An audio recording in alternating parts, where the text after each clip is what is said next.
And we do have breaking news. Air Force One landed in Pittsburgh about an hour ago, bringing Joe Biden to Pittsburgh for the first time as President of the United States. And in a few minutes, President Biden will speak to a small group assembled at the Carpenters Training Center in Collier Township off the Parkway West.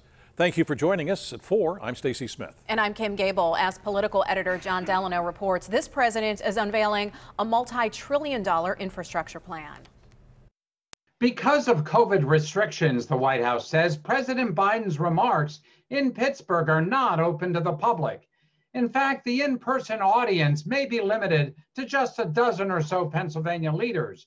But the topic is of national importance, and the choice of Pittsburgh for this speech, they say, makes a lot of sense. Well, I think Pittsburgh symbolizes to most Americans the time when America had the best manufacturing in the world and the best innovation in things like building bridges, dams, roads, ports, airports, waterways. Pittsburgh was considered the industrial hub of the country. Former Governor Ed Rendell, a Democrat, co-chairs Building America's Future, a bipartisan group of elected officials who support investing in America's infrastructure. It's no secret America has fallen woefully behind. We used to be every year ranked #1 by the World Economic Forum on the quality of our infrastructure. We've now fallen to 13th, and you die to hear some of the countries that have better infrastructures than we have.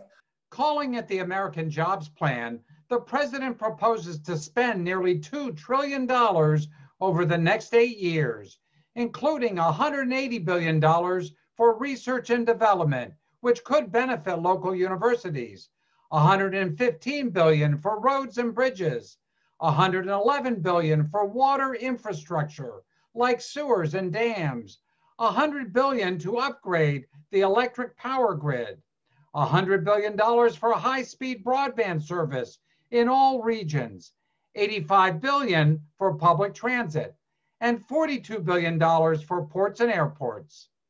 Some congressional Republicans have already attacked the plan for spending too much, but Senator Bob Casey, a Democrat who is with the president, is hopeful some Republicans will join the effort.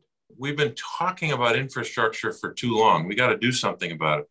And so the president's going to make a bold proposal, and I hope we get support across the board for it. I think we can get support for this because this is not a red state versus blue state issue. We'll have more on the president's remarks coming up. John Delano, KDKA News.